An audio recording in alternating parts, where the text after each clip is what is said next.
शेतकरी मित्रांनो नमस्कार. टेक्नो फार्मिंग यूट्यूब चॅनलवर तुमच्या सर्वांचं स्वागत. आजच्या व्हिडिओमध्ये आपण पिकातील मायक्रोन्यूट्रिएंट्स म्हणजे सूक्ष्म अन्नद्रव्य यांबद्दल आपण माहिती बघणार आहोत. माहिती घेत असताना त्याचे कार्य, तसेच ते कोणत्या अवस्थेत वापरली गेली पाहिजे, तसेच त्याची लक्षणे या सर्व माहितीवर आज आपण चर्चा करणार आहोत. तर व्हिडिओ हा शेवटपर्यंत पहा. तसेच तुम्ही जर चॅनलवर नवीन असाल तर चॅनलला सबस्क्राईब करा. सोबत बाजूच्या बेल आयकॉनला प्रेस करायला विसरू नका. शेतीमध्ये भरघोस उत्पादनासाठी केवळ नत्र एन, स्फुरद पी आणि पालाश के पुरेसे नसतात. पिकांच्या निरोगी वाढीसाठी सूक्ष्म अन्नद्रव्यांची भूमिका अत्यंत महत्त्वाची असते. ही द्रव्ये जरी कमी प्रमाणात लागत असली तरी त्यांच्या कमतरतेमुळे उत्पादनात मोठी घट येऊ शकते. खाली पिकातील मुख्य सूक्ष्म अन्नद्रव्ये, त्यांचे कार्य आणि ती कधी द्यावीत याची सविस्तर माहिती आपण बघणार आहोत. 1. प्रमुख सूक्ष्म अन्नद्रव्यांनी आणि त्यांचे कार्य. आपण जर बघितले तर प्रमुख सूक्ष्म अन्नद्रव्यांमध्ये झिंक, लोह, बोरॉन, मँगनीज, कॉपर व मॉलिब्डेनम ह्या मायक्रोन्यूट्रिएंट्सचा समावेश आहे. तर आपण त्याचे कार्य व कमतरतेची लक्षणे बघूयात. जस्त झिंक.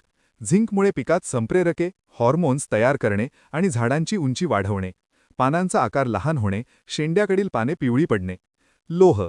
लोहमुळे पिकातील हरितद्रव्य क्लोरोफिल तयार करण्यास मदत करणे. कोवळ्या पानांमधील शिरा हिरव्या राहतात पण पानाचा भाग पिवळा पडतो. बोरॉन.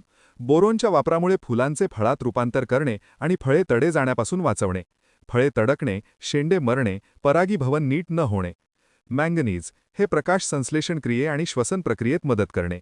शिरांमधील भाग पिवळा पडतो पण शिरा हिरव्या राहतात. तांबे. तर हे झाडांची रोगप्रतिकारक शक्ती वाढवणे आणि एन्झाईम्स सक्रिय करणे, पानांच्या कडा वाकणे, शेंडे सुकणे. मॉलिब्डेनम. हे हवेतील नायट्रोजन शोषण्यास, विशेषतः कडधान्यात मदत करणे, पानांच्या कडा जळाल्यासारख्या दिसणे. 2. सूक्ष्म अन्नद्रव्ये कधी द्यावीत.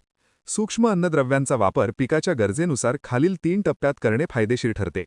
तसेच कधी वापर करावा तर 1. पेरणी किंवा लागवडीच्या वेळी. जर तुमच्या जमिनीची माती परीक्षण केली असेल आणि त्यात कमतरता आढळली असेल तर चिलेटेड स्वरूपातील सूक्ष्म अन्नद्रव्ये किंवा ग्रेड 1 खते शेणखतात मिसळून पायाभूत खत म्हणून द्यावीत. 2. शाकीय वाढीच्या अवस्थेत व्हेजिटेटिव्ह स्टेज. लागवडीनंतर 25 ते 30 दिवसांनी जेव्हा पीक जोमाने वाढत असते तेव्हा पानांवाटे फोलियर स्प्रे फवारणी करणे सर्वात प्रभावी ठरते. त्यामुळे पिकाला त्वरित अन्नद्रव्य मिळतात. तसेच तुम्ही ड्रीपमधून वापर करू शकता. 3. फुलोरा आणि फळधारणेच्या वेळी. विशेषतः बोरॉनसारखी अन्नद्रव्ये फुले लागण्यापूर्वी किंवा फळ धरताना दिल्यास फळगळ थांबते आणि फळांचा दर्जा सुधारतो. 3. मायक्रोन्यूट्रिएंट्स देण्याची पद्धत. 1. फवारणीद्वारे फोलियर स्प्रे. बाजारात मिळणारे ग्रेड 2 म्हणजे लिक्विड किंवा पावडर सूक्ष्म अन्नद्रव्य मिश्रण 500 ग्रॅम किंवा 500 मिली प्रति 200 लिटर पाण्यात मिसळून फवारावे. 2. ठिबक संचाद्वारे फर्टिगेशन.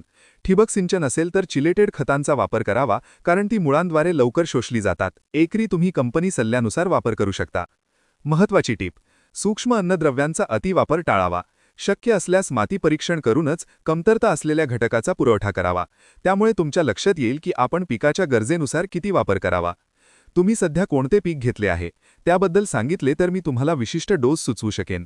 तसेच तुम्ही जर आपल्या चॅनलवर नवीन असाल तर चॅनलला सबस्क्राईब व व्हिडिओला लाईक करा. धन्यवाद.